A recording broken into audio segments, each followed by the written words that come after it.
United States of அமெரிக்காவோட president promise பண்ணி 100% Epstein files release பண்ணுன்னு சொல்லி இருந்தோம். இன்னைக்கு வரையும் 45% ஆஃப் த எப்ஸ்டீன் ஃபைல்ஸ் தாங்க ரிலீஸ் ஆயிருக்கு. ஜூலை மாதம் 2026 பார்த்தீங்கன்னா மிகப்பெரிய 2 முக்கியமான அப்டேட் இருக்கு. அதை இந்த வீடியோவில் கம்ப்ளீட்டாக பார்க்க போகிறோம்.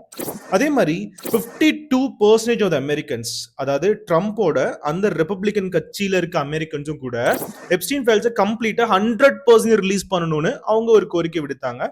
அதில் பாதி நிறைவேறியும் இருக்கு. அதே மாதிரி அதாவது ட்ரம்ப் மேல இருக்க அலிகேஷன் அதுக்குமே ஒரு ஒரு ஒரு சிஸ்டமேட்டிக்கா ஒரு விசாரணை ஒன்று கொண்டு போகணும். அதாவது உறுதிப்படுத்த ஒரு அலிகேஷன் கூட தாங்க. அதாவது ட்ரம்ப் நிறைய மைனர்ல சைல்ட் டிராஃபிக்கிங் பண்ணி அதையுமே ஹராஸ் பண்ணியிருக்காரு, அதாவது செக்ஷுவல் அசால்ட் நடந்திருக்கு அப்படின்றத அந்த எப்ஸ்டீன் ஃபைல்ஸ் மூலியமா நிறைய அலிகேஷனா மக்கள் வச்சுட்டு இருக்காங்க. அதே மாதிரி எப்ஸ்டீன் ஃபைல்ஸ்ல ட்ரம்ப் இருக்காரு இல்லையான்னு கேட்டீங்கன்னா ஆமா இருக்காரு. ஒரே ஒரு ஈவெண்ட்ல பாத்தீங்கன்னா எப்ஸ்டீனை போய் ட்ரம்ப் மீட் பண்ணிருக்காரு. அது என்ன அப்படின்றது டீட்டெயிலா இந்த வீடியோல பார்க்க போறோம்.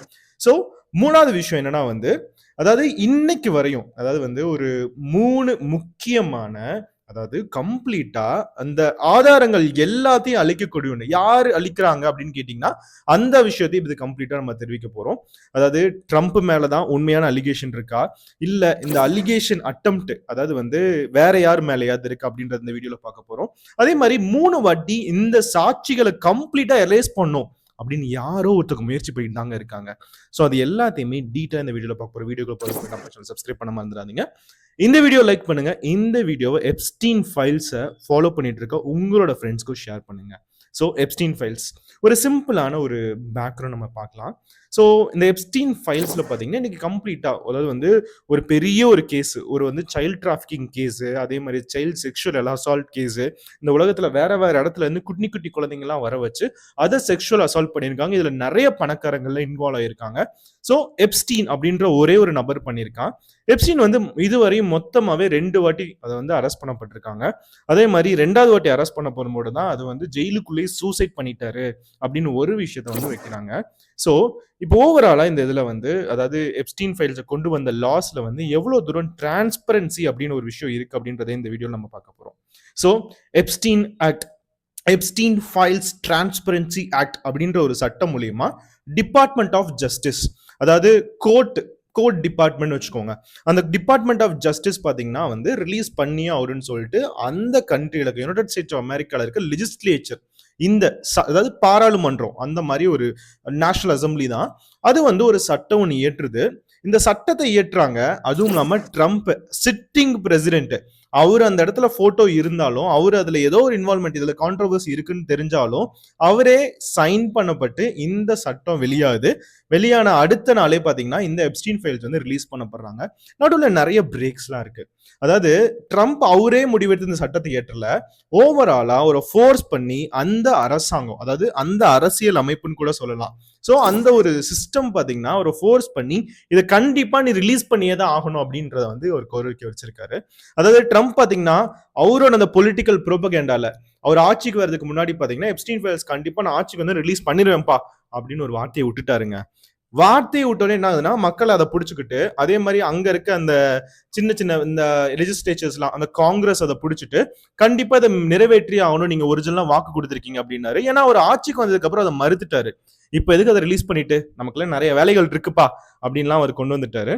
ஸோ அவங்க எல்லாருமே ஃபோர்ஸ் பண்ணி இந்த ஒரு சட்டத்தை இயற்ற வச்சுட்டாங்க ட்ரம்ப்பை. டிசம்பர் 19, 2025 அதுக்குள்ள இந்த எப்ஸ்டீன் ஃபைல்ஸ் எல்லாமே 100% கிளாசிஃபைட்ஸ், எந்த மறைமுகமும் இல்லாம எதையும் மறைக்கப்படாம. இன்னைக்கு எப்ஸ்டீன் ஃபைல்ஸ் பாத்தீங்கன்னா எல்லாம் மறைக்கப்பட்ட முகங்கள், மறைக்கப்பட்ட பெயர்கள், மறைக்கப்பட்ட மெயில் ஐடிகள், எல்லா இன்ஃபர்மேஷன்களும் இருக்கும். ஆனா உண்மையாலுமே இந்த சட்டம் என்ன சொல்லுதுன்னா மறைக்கப்படக்கூடாது, 100% ரிலீஸ் பண்ணுன்னு சொல்லுது. ஆனா மொத்தமாவே அதாவது 6 மில்லியன் பக்கத்துக்கு மேல, 60 லட்சம் பக்கத்துக்கு மேல. இன்னைக்கு ஒரு புக்கு கடையில வாங்குறோம்னா 400 பக்கம் 500 பக்கம் இருக்கு. அதுவே நம்ம பெரிய புக்கா இருக்கும். நினைச்சு பாருங்க, ஒரு டிபார்ட்மெண்ட் ஆஃப் ஜஸ்டிஸ் எவ்வளவு போராடி இந்த டீடைல்ஸ் எல்லாம் கலெக்ட் பண்ணிருப்பாங்க, இந்த டீடைல்ஸ் எல்லாம் சேவ் பண்ணி வச்சிருப்பாங்கன்னு. இதெல்லாம் சேவ் பண்ணப்பட்ட ஆதாரங்கள் கண்டிப்பா யாருனாலும் இதை மறைக்கவே முடியாது. சோ இதுல பாத்தீங்கன்னா 3.5 மில்லியன், 35 லட்சம் மட்டும்தான் அந்த பக்கங்கள் மட்டும்தான் ரிலீஸ் பண்ணிட்டாங்க. மீதி 25 லட்சம் பக்கங்கள் கொண்ட ஆதாரங்கள் ரிலீஸ் பண்ணப்படல. அதுவும் இன்னும் ஹோல்லே இருக்கு, இன்னும் ப்ராசஸ் ஆயிட்டே இருக்குன்னு டிபார்ட்மெண்ட் ஆஃப் ஜஸ்டிஸ் சொல்றாங்க. சரி, 35 லட்சம் ரிலீஸ் ஆயிருக்குல, இதுக்கு ஆக்ஷன் எடுக்கலாம்ல அப்படின்னு நீங்க கேட்பீங்க. ஆனா இதுவரை இந்த 35 லட்சம் பக்கங்கள் இருந்தும் எப்ஸ்டீன் தனி ஐலாண்ட் வச்சு ஓவராலா இந்த மாதிரி செக்ஷுவல் டிராபிக்கிங்கும் செக்ஷுவல் அசால்ட்டும் பிசினஸ் மேன்ஸ்லாம் வச்சு பண்ணிட்டு இருந்தோம். அதாவது மனித மாமிசங்கள்லாம் சாப்பிட்டோம். நிறைய இடத்துல நிறைய ஹாண்டடான ஸ்டோரிஸ் நீங்க எல்லாரும் இதை கேள்விப்பட்டிருப்பீங்க. இது நான் திரும்பவும் அதே விஷயம் ரிப்பீட் பண்ணக்கூடாதுன்னு ஒரு முக்கியமான ஒரு கருத்தோட இந்த வீடியோல நான் பேசுறேன். ஸோ இதுல எல்லாமே கேள்விப்பட்டிருப்பீங்க இல்லையா? ஸோ அது எல்லாமே அந்த எல்லாமே என்ன சொல்லுதுன்னா, ஒரு ஆதாரங்கள் கூட இல்ல, ஒருத்தரையும் கூட நம்ம விசாரணை கூட கூப்பிட முடியல. அதாவது இதுவரையும் நமக்கு சாட்சியா பிடிக்கப்பட்ட ஒரே ஆள் எப்ஸ்டீனோட எக்ஸ் எக்ஸ் கேர்ள் ஃப்ரெண்ட் தான். ஸோ அந்த மேக்ஸ்வெல் அப்படின்ற ஒரு பொண்ணு தான். ஸோ அதுதான் அப்படி வச்சிருக்காங்க.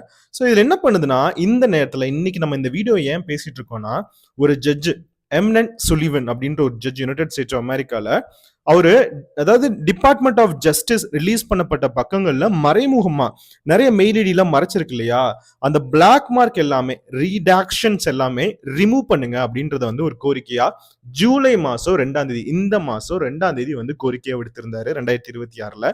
இதை பார்த்த அந்த டிபார்ட்மெண்ட் ஆஃப் ஜஸ்டிஸ், நாங்க வேணா உங்களுக்கு க்ளோஸ்டில் வேணா அதெல்லாம் காமிச்சுக்கிறோம் ஜட்ஜஸ். ஸோ இனிமே உங்களுக்கு வேணும் அப்படின்னா யாருக்கும் நாங்கள் ஃபுல்லாக பப்ளிஷ் பண்ண மாட்டோம் அந்த கண்ட்ரிக்கு. ஏன்னா அது மூலியமா நிறைய பிரச்சனைகளும் வந்துருச்சு. யூகேல பெரிய பிரச்சனை வந்திருக்கு. ஸோ அதனால வந்து நீங்க என்ன பண்ணுங்க, உங்களுக்கு வேணும்னா நாங்க க்ளோஸ்டரா உங்களுக்கு மட்டும் ஸ்பெஷலா டாக்குமெண்ட் ரிலீஸ் பண்ணி எல்லா பிளாக் மார்க்கையும் ரிலீஸ் பண்ணி காட்டுறோம் அப்படின்னாங்க. ஸோ அதனால அந்த ஜட்ஜுக்கு வந்து அப்படி சொல்லிட்டாங்க.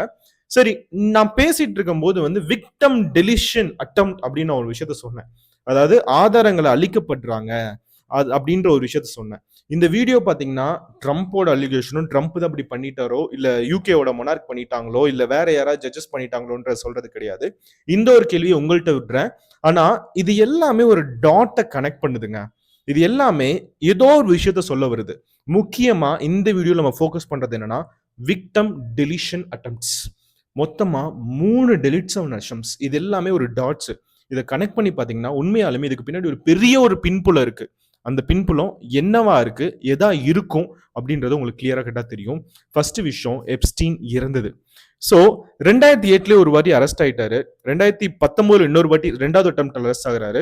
அரெஸ்ட் ஆகி அவர் வந்து ஜெயில அடைக்கும் போது, மன்ஹாட்டன் ஜெயில் பெரிய ஒரு ஜெயிலுங்க, முக்கியமான ஒரு மிகப்பெரிய ஒரு ஜெயில், எல்லாம் 100% செக்யூரிட்டி அதிகமா இருக்கும். ஒரு ஒரு காத்து மட்டும் தான் உள்ள பெர்மிஷன் இல்லாம நுழைய முடியும். ஸோ அந்த இடத்துல பாத்தீங்கன்னா எப்ஸ்டீன் மர்மமான முறையில அரெஸ்ட் பண்ணி ஒரு மாசத்துல, ஜூலை மாசம் அரெஸ்ட், ஆகஸ்ட் மாசம் அவரே சூசைட் பண்ணிக்கிறாரு. ஸோ இந்த ஒரு விஷயம் நடந்திருக்கு. ஸோ இந்த கேஸ்லயே பாத்தீங்கன்னா 2வது விஷயம், அதாவது 2வது விக்டம் டெலிஷன் அட்டெம்ப்ட் எப்படின்னா என்னன்னு சொல்றேன்னா, கிளைண்ட் லிஸ்ட். அதாவது யார் யாரெல்லாம் விசாரிக்கணும், யார் யாரெல்லாம் இதில் இன்வால்வ் ஆயிருப்பாங்க. அதாவது எப்ஸ்டீன் தனியா ஐலாண்ட் வச்சிருந்தான். ஐலாண்ட்ல பாத்தீங்கன்னா நிறைய விமனை டிராபிக் பண்ணி அங்க போய் வச்சு ஃபோர்ஸ்ஃபுல்லி இவங்க செக்ஷுவல் அசால்ட் பண்ணிருக்காங்க பிசினஸ் மேன்ஸ் அப்படின்லாம். ஸோ அந்த பெண்கள்லாம் இருப்பாங்களா, அவங்களே முன் வந்து இவங்க வந்து இந்த மாதிரி ஒரு விஷயம் நான் இப்படி நான் ஹராஸ் பண்ணப்பட்டேன்னு சொல்லி இருந்திருப்பாங்க இல்லையா, அந்த லிஸ்ட்ல, அதாவது 1000 பேர் கொண்ட குழு லிஸ்ட்டை வந்து ப்ரிப்பேர் பண்ணியிருக்காங்க. கடைசியில் கோர்ட் அதில் அக்செப்ட் பண்ணது என்னன்னா, எந்த இண்டிவிஜுவலும் அதில் இல்லை. கிளைண்ட் லிஸ்ட், அதாவது அதுக்கு பார்த்தீங்கன்னா எந்த எவிடன்ஸும் கிடையாது. ஒரு பெண் வந்து சொல்றாங்க அப்படின்னா அது போலியா இருக்கும். ஏன்னா அந்த பெண் வாய் மூலியமா சொல்றாங்க, எந்த ஒரு எவிடன்ஸும் கிடையாது அப்படின்றனால கிளைண்ட் லிஸ்ட் பார்த்தீங்கன்னா இப்போ வரையும் 0ல இருக்குன்றாங்க. கிளைண்ட் லிஸ்ட் 0ல இருந்தா என்ன ஆகும்? அதாவது சாட்சிகளே இல்லைன்னா என்ன ஆகும்? அதே கேள்விக்கான பதில் தான். அதாவது சாட்சிகளே இல்ல, ஒரே ஒருத்தர் தான் சாட்சி, அதுவும் மேக்ஸ்வெல் தான். மேக்ஸ்வெல்லும் 2021 அரெஸ்ட் ஆகி அவங்க வந்து பிரிசன்ல இருக்காங்க. அவங்க 20 வருஷம், அதாவது ஜெயில் சென்டென்ஸ் கொடுத்திருக்காங்க. அவங்களோட அப்பீல் மனுவை கூட இப்பதான் போன மாசம் தான் வந்து கோர்ட் வந்து நிராகரிச்சு, சுப்ரீம் கோர்ட். ஸோ இது எல்லாமே நடந்துட்டு இருக்கு. ஸோ 2வது விஷயம், சாட்சிகளே இல்லாத ஒரு கேஸ்க்கு எப்படி அடுத்த நிலை கொண்டு போக முடியும்? So victim deletion attempt 2. So இன்னொரு விக்டம் டெலிஷன் அட்டம், இதுக்கு ட்ரம்ப்லாம் வந்து உள்ள இருக்குன்னா ஆல்ரெடி சொன்ன மாதிரி, அதாவது ஒரு பிளேஸ் மாரலாகோ அப்படின்றதுல 1997ல ஒரு போட்டோ, சிரிச்சுக்கிட்டே ஒரு போட்டோ எடுத்திருக்காரு ட்ரம்ப். ஸோ சிரிச்சுக்கிட்டே ஒரு பார்ட்டியில சும்மா வந்தேன், பார்த்தேன், போட்டோ எடுத்தேன், இதனால போட்டோ எடுத்துக்கிட்டா நானும் இன்வால்வ் சொல்லுவீங்களா அப்படின்னு ட்ரம்ப் சொல்லிட்டு இருக்காரு. ஸோ 3வது டெலிஷன் அட்டம் நம்ம திரும்ப வருவோம். ஸோ இந்த டெலிஷன் அட்டெம்ப்ட் வந்து கொஞ்சம் வித்தியாசமானது. இது வந்து கொஞ்சம் டீட்டெயிலாக நம்ம பார்க்கணும். ஏன்னா இது வந்து ஒரு டைம்லைன் மூலியமா நம்ம சேனலை கிரியேட் பண்ணதுங்க. So November 12, 2025. ஸோ இதில் என்ன பண்ணுறாங்க, ஒரு டிஸ்சார்ஜ் பெட்டிஷன் வருது. இந்த டிஸ்சார்ஜ் பெட்டிஷனில் வந்து, அதாவது national assembly United States of அமெரிக்காவில் வருது. ஸோ அவங்க என்ன பண்ணுறாங்க, எப்ஸ்டீன் ஃபைல்ஸ் டிரான்ஸ்பரன்சி ஆக்ட் 42 அப்படின்னு ஒன்று கொண்டு வராங்க. 42 அந்த கொண்டு வந்தோடனே என்ன பண்ணுறாங்க, அந்த காங்கிரஸில் இருக்கவங்க எல்லாமே வாக்களிச்சாலும் அந்த சட்டம் வந்து பாஸ் ஆகும் இல்லையா? நம்ம பாராளுமன்றத்துல அதுதான் நடக்குது. ஒரு சட்டம் பாஸ் ஆகணும்னா மெஜாரிட்டி வேணும். ஓவராலா அங்க இருக்க 428 மெம்பர் பிரசன்ட் ஆனவங்கல்ல, அந்த காங்கிரஸ், அந்த நேஷனல் அசம்பிளி ஒரு பாராளுமன்றத்துலன்னு வச்சுப்போம். அதுல 427 பேரு இந்த எப்ஸ்டீன் ஃபைல்ஸ் டிரான்ஸ்பரன்சி ஆக்ட் கண்டிப்பா வேணும் அப்படின்னு சொல்லியிருக்காங்க. சோ 427 பேர் அவங்க வந்து அப்ரூவல் கொடுத்துட்டாங்க. ஒரே ஒருத்தர் மட்டும் அப்ரூவல் கொடுக்கல. கண்டிப்பா அது பாஸ் ஆகி ஆகணும் இல்லையா? சோ அதே நாள், அதாவது அப்போ வந்து கண்டிப்பா எல்லாத்தையும் ப்ரிப்பேர் பண்ணணும். இன்னொன்னு, அதாவது ட்ரம்ப்போட ஓன் கட்சி மெம்பர்ஸே வந்து இந்த எப்ஸ்டீன் ஃபைல்ஸ் ரிலீஸ் ஆகும்னு நினைச்சிட்டு இருக்காங்க. சோ அதுக்கு அடுத்த நாள் என்ன நடக்குதுன்னா, நவம்பர் 19, 2025 ட்ரம்ப், அதாவது உடனே லா பாஸ் உடனே உடனே சைனும் பண்ணப்படுறாரு. சைன் பண்ணோன்னு தான் ஒரு ட்விஸ்ட். அதாவது நீங்க இவ்வளவு தூரம் சொல்லிட்டீங்க, 35 லட்சம் ஃபைல்ஸ் நாங்க ரிலீஸ் பண்ண வேணாமா டிபார்ட்மெண்ட் ஆஃப் ஜுடிஷியரி, அதனால எங்களுக்கு கொஞ்சம் டெட்லைன் வேணும், எனக்கு கொஞ்சம் டைம் வேணும் அப்படின்றத கேட்டிருக்காங்க. ஸோ இன் டைம்னா வந்து காலக்கெடுகள் இல்லாத டைம் அப்படி வேணும் அப்படின்றத கேட்டிருந்திருக்காங்க.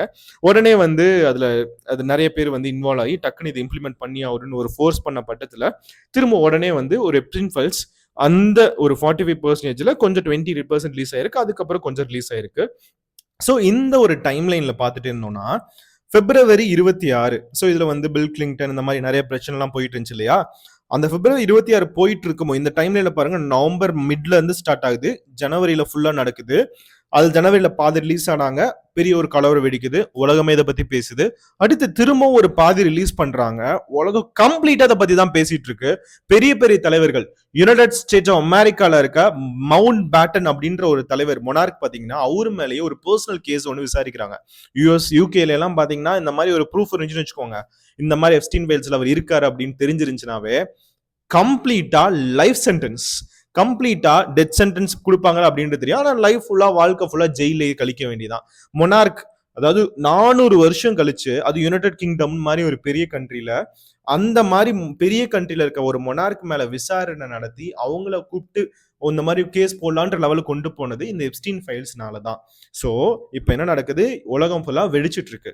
ஸோ இந்த நேரத்தில் பிப்ரவரி 28 சம்பந்தமே இல்லாம யுனைடெட் ஸ்டேட்ஸ் ஆஃப் அமெரிக்கா அதாவது ஈரானோட ஒரு சுப்ரீம் லீடர், அதாவது கமேனியை வந்து கொல்றாரு. அதாவது இது ஏன் கொல்றாரு அப்படின்னா வந்து அவங்க நியூக்ளியர் வெப்பன் டெவலப்மெண்ட் பண்ணிட்டு இருந்தாங்க. ரொம்ப நாள் அந்த பிரச்சனை போயிட்டே இருந்துச்சு. இன்னைக்கு நேத்து இல்ல, யுஎஸ்ஏவும் ஈரானும் 25 வருஷத்துக்கு மேல சண்டை கட்டிட்டு தான் இருக்காங்க. அதாவது யுனைடெட் ஸ்டேட்ஸ் ஆஃப் அமெரிக்கா மாதிரி ஒரு country, nuclear power, nuclearly armed country, உலகத்துல 2வது நியூக்ளியர் வெப்பன் வச்சிருக்க கண்ட்ரி, இன்னொருத்தர் நியூக்ளியர் வெப்பன் வச்சிருக்க கூடாதுன்னு சொல்றது வந்து மிகப்பெரிய ஒரு தவறு தான். ஐஏஏ, யுனைடெட் நேஷன், இந்த மாதிரி ஏஜென்சி தான் இன்னமும் மௌனங்கள் காத்துட்டு தான் இருந்திருக்கு. ஸோ இது எல்லாமே அந்த சுப்ரீம் லீடரே கொண்டுட்டாங்க. ஸோ இந்த வந்து பிப்ரவரி 28 மார்ச்ல இருந்து திரும்ப வந்து இந்த பிரச்சனை ஸ்டார்ட் ஆயிட்டே இருக்கு. ஸோ இது எல்லாத்தையும் நம்ம எடுத்து பார்த்துட்டு இருந்தோம்னா, ஓவரால் இந்த டைம்லைன் பார்த்துட்டே இருந்தோம்னா, அதாவது அந்த எப்போ அந்த பிரச்சனை வந்து அதிகமா வெடிச்சு அதிகமா உலகம் பேசிட்டு இருக்கும், அப்போ வேற ஒரு பிரச்சனை வருது. அதுக்கப்புறம் வெனிசுலால இருக்க ஒரு பிரச்சனை, அதுக்கப்புறம் வேற கிரீன்லாண்ட்ல இருக்க பிரச்சனையை ஸ்டார்ட் பண்ணாரு. ஸோ இது எல்லாத்துக்கும் முன்னாடி இந்தியாவில் இருக்க ஒரு ட்ரேட் வார ஸ்டார்ட் பண்ணிட்டு இருந்தாரு. ஸோ இது எல்லாமே போயிட்டு இருந்துச்சு. ஸோ இது எல்லாத்தையும் நம்ம பார்த்துட்டு இருந்தோம்னா, இது வந்து ஒரு பொலிட்டிக்கல் ஃபைட் மாதிரி உங்களுக்கு தெரியலாம், டெமோக்ராட்டிக் விஸ் ரிப்பப்ளிகன் ஃபைட் மாதிரி என்ன தெரியலாம். ஆனா இது வந்து கம்ப்ளீட்டா டிஃப்ரெண்டான ஒரு விஷயம். ரிப்பப்ளிக்கனும், அதாவது ரிப்பப்ளிகன்ல இருக்க மக்கள், ட்ரம்ப்போட ஓன் பார்ட்டி மக்களே பாத்தீங்கன்னா, இல்ல இந்த எப்ஸ்டீன் ஃபைல்ஸ் டிரான்ஸ்பரன்சி ஆக்ட் 2 கொண்டு வந்து மீதி பெண்டிங்ல இருக்க எப்ஸ்டீன் ஃபைல்ஸ் ரிலீஸ் பண்ணணும் அப்படின்றத வந்து நினைச்சிட்டு இருக்காங்க. ஸோ தமிழ்நாட்டில் நம்ம பார்த்துட்டு இருந்தோம்னா வந்து இந்தியா லெவல்ல அதுல ஒரு 6 மெம்பருக்கு மேல எப்ஸ்டீன் ஃபைல்ஸ்ல இருந்திருக்காங்க, அனில் அம்பானி முதற்கொண்டும். ஸோ இது வந்து ப்ரூஃப் பண்ணப்படாத ஒரு அலிகேஷன் தான். அதாவது ட்ரம்ப் பண்ணாரா, அனில் அம்பானி பண்ணாரா, இல்லை நீங்க பண்ணீங்கன்னா நான் பண்ணீங்கன்னா எல்லாத்தையுமே வந்து இன்னும் ப்ரூஃப் பண்ணணும். ஸோ இதெல்லாம் எப்போ நடக்கும் அப்படின்னா வந்து இப்போ இந்த போர்லாம் கொஞ்சம் கம்மியாகி திரும்பவும் என்ன பண்றாங்க, டிரான்ஸ்பரி ஆக்ட் 2 வந்து ரிலீஸ் பண்ணாங்க யுனைடெட் ஸ்டேட்ஸ் ஆஃப் கவர்மெண்ட். இப்போ மிட் டேர்ம் எலெக்ஷன் வேற நடந்துட்டு இருக்கு. இனிமே பாத்தீங்கன்னா, அதாவது ஒரு சில விஷயங்கள் நடக்கலாம். ஒரு ஸ்கிரினாரியோ ஏ பாத்தீங்கன்னா வந்து உடனே, அதாவது இந்த எப்ஸ்டீன் ஃபைல்ஸ் வந்து அப்படியே க்ளோஸ் பண்ணி வச்சுட்டு இன்னும் அந்த வாரை கண்டினியூ பண்ணிட்டு மக்களை திசை திருப்பிட்டு மிட் டேர்ம் எலெக்ஷனை கண்டினியூ பண்ணிட்டே இருக்கலாம். 2வது ஸ்கிரினாரியோ என்னன்னா, டிரான்ஸ்பரன்சியா இருக்கணும், உண்மையா இருக்கணும், ட்ரம்ப் நான் இன்வால்வே ஆகல, அதனால எல்லாத்துக்கும் தண்டனை வாங்கி கொடுக்கணும் அப்படின்னு அவருமே கிளைண்ட் லிஸ்ட்டை இம்ப்ரூவ் பண்ணிட்டு நிறைய பேரை விசாரிச்சு, அதாவது அவருமே, அதாவது யார் யாரெல்லாம் தப்புற இருக்கவங்களோ எல்லாத்தையும் உண்மையா விசாரிக்கலாம், டிரான்ஸ்பரன்சி ஆக்ட் 2 கொண்டு வந்து மீதி இருக்க பெண்டிங் ஃபைலை கொண்டு வரலாம். 3வது விஷயம், இது எல்லாத்தையும் மூடி மறைச்சிட்டு, அதாவது வாரையும் கண்டினியூ பண்ணிட்டு மிட் டேர்ம் எலெக்ஷன்லையும் ஜெயிச்சுட்டு இந்த விஷயத்த அப்படியே மூடி மறைச்சு கம்ப்ளீட்டா நம்ம அதாவது ஒரு பாக்ஸ் காஃபின் மாதிரி போட்டு மூடலாம். 3 ஸ்கிரீனரே நடக்க வாய்ப்பு இருக்கு. இன்னைக்கு யுனைடெட் ஸ்டேட்ஸ் ஆஃப் அமெரிக்காவோட இண்டிபெண்டன்ட் ஜுடிஷியரி, அதாவது டிபார்ட்மெண்ட் ஆஃப் ஜஸ்டிஸ் பார்த்தீங்கன்னா எல்லா டாக்குமெண்ட்டையும் வச்சிருக்கு. அதாவது இந்த உலகத்தோட ஒரு லீடர் டொனால்ட் ட்ரம்ப் அவர் இன்வால்வ் ஆயிருக்காரு, எலான் மஸ்க் இன்வால்வ் ஆயிருக்காங்க, நிறைய வேர்ல்ட் லீடர்ஸ் இன்வால்வ் ஆயிருக்காங்க அப்படின்ற ஒரு மிகப்பெரிய கேஸ் பார்த்தீங்கன்னா இந்த வார் ஸ்டார்ட் ஆனதுல இருந்து அந்த நொடியில இருந்து நம்ம எல்லாத்தையும் மறந்து வேற ஒரு விஷயத்த நம்ம ஃபோக்கஸ் பண்ணிட்டு இருக்கோம் யுனைடெட் ஸ்டேட்ஸ் ஆஃப் மக்கள். ஆனா அப்படி இல்லைங்க. அதாவது ஒரு ரிப்போர்ட் ஒன்று சொல்லுது. இந்த ரிப்போர்ட் நம்ம டேட்டா எடுத்துட்டு வந்தோம். அதாவது கியூனிபல் அப்படின்னு சொல்லிட்டு ஒரு பிரைவேட் கம்பெனி. இந்த பிரைவேட் கம்பெனி என்ன பண்ணுதுன்னா ஒரு ரிப்போர்ட் ஒன்று எடுக்குது. அந்த ரிப்போர்ட்ல பார்த்தீங்கன்னா 62% ஆஃப் யுனைடெட் ஸ்டேட்ஸ் ஆஃப் அமெரிக்காவோட சிட்டிசன்ஸ் பார்த்தீங்கன்னா இந்த டிரான்ஸ்பரன்சி எப்ஸ்டீன் ஃபைல்ஸ் 2 அப்படின்றத வந்து ரிலீஸ் பண்ணணும் அப்படின்றத அவங்க நினைச்சிட்டு இருக்காங்க. ஸோ டிரான்ஸ்பரன்சி 2 ரிலீஸ் பண்ண உடனே கம்ப்ளீட்டா எப்ஸ்டீன் என்னென்ன பண்ணியிருக்கான் எல்லாமே delete ஆகாம வெளியே வந்திருந்திருக்கும். ஸோ ரிலீஸ் ஆனதுக்கு அப்புறம் தான் உண்மையாலுமே எல்லாரும் என்னென்ன பண்றாங்க அப்படின்றது இருக்கும். இன்னைக்கு வரையுமே நான் ஆல்ரெடி சொன்ன மாதிரி விக்டம் டெலிஷன் அட்டம் 3 அட்டம்ப்ட் 3மே ட்ரூவா இருக்கு. இந்த 3மே ஒரு டாட்டை கனெக்ட் பண்ணுது. இது என்ன அப்படின்னு கேட்டீங்கன்னா ரூலிங் மேனேஜ்மெண்ட், ரூலிங் சிஸ்டம். அதாவது இன்னைக்கு அந்த இடத்துல வந்து இருக்க FBI மாதிரி டிபார்ட்மெண்ட் ஆஃப் ஜஸ்டிஸ் மாதிரி இருக்க ஒரு சிஸ்டம்ஸ். இந்த சிஸ்டம் தான் இவ்வளோ பெரிய ஐலாண்ட் வச்சிருக்கான், இவ்வளோ மக்களை கூப்பிட்டு இதை பண்ணியிருக்கான். ஒருத்தர் கூடயா சாட்சி வரல, ஒருத்தர் கூடயா விசாரிக்கல, ஒருத்தர் கூடயா ஒருத்தர் கை காட்டல. மேக்ஸ்வெல்லும் அப்படி பண்ணவே இல்லையா? இதுவரையும் கம்ப்ளீட்டா எப்ஸ்டீன் ஃபைல்ஸ்ல கன்விக்ட் ஆன, ஜெயில அடைச்ச, விசாரணை பண்ண எத்தனை நபர்கள் தெரியுமா? ஒரே ஒரு நபர், அதுவும் எப்ஸ்டீன் ஃபைல்ஸோட எக்ஸ் கேர்ள் ஃப்ரெண்ட் மட்டும்தான். ஸோ இதுவரையும் யாரையுமே கன்விக்ட் பண்ணவே இல்லை. ஒரு ஐலாண்ட் எப்படி ஒரே ஒரு மனிதன் ஒரே ஒரு கேர்ள் ஃப்ரெண்ட் வச்சு மட்டும் ரன் பண்ண முடியும்? அங்க இடத்துல வேலை செஞ்சவங்க, இந்த ஐடியாவை கொடுத்தவங்க, அங்க இருக்க டெக்னாலஜி, ஹெலிகாப்டர் டிரைவ் பண்ணவங்க, இதை வெளியே சொல்லாம இருந்தவங்க எல்லாமே இதுல இன்வால்வ் ஆகி கண்டிப்பா ஜஸ்டிஸ் கண்டிப்பா கிடைச்சாகணும். இன்னைக்கான அப்டேட் இதுதான். இன்னும் இந்த கேஸ் எப்படி அடுத்தடுத்த விஷயங்கள் போகுது அப்படின்றத நம்ம பொறுத்திருந்து பார்ப்போம். ட்ரம்ப் இன்னும் 3வது இடத்தா பிரசிடென்ட்டா ஜெயிக்க முடியாது. மிட் டேர்ம் எலெக்ஷன்ல எந்த மாதிரி ஒரு விஷயத்தை ஸ்ட்ராட்டஜி யூஸ் பண்றாருன்னு நம்ம பார்ப்போம். ஸோ வேற ஒரு வீடியோவில் உங்களை சந்திக்கிறேன். அதுவரையும் நம்ம சேனலை சப்ஸ்கிரைப் பண்ணுங்க. இந்த மாதிரி வேற என்ன உங்களுக்கு வீடியோ வேணுன்றது டீட்டெயிலாக கூட சொல்லுங்க. நாங்கள் அந்த வீடியோவை கிளியர் கட்டாக ரிசர்ச் பண்ணி உங்களுக்காக தரோம். இந்த வீடியோ லைக் பண்ணுங்க. இந்த வீடியோ எப்ஸ்டீன் ஃபைல்ஸ் ஃபாலோ பண்ணிட்டு இருக்க உங்களோட ஃப்ரெண்ட்ஸ்க்கு ஷேர் பண்ணுங்க. மிக்க நன்றி.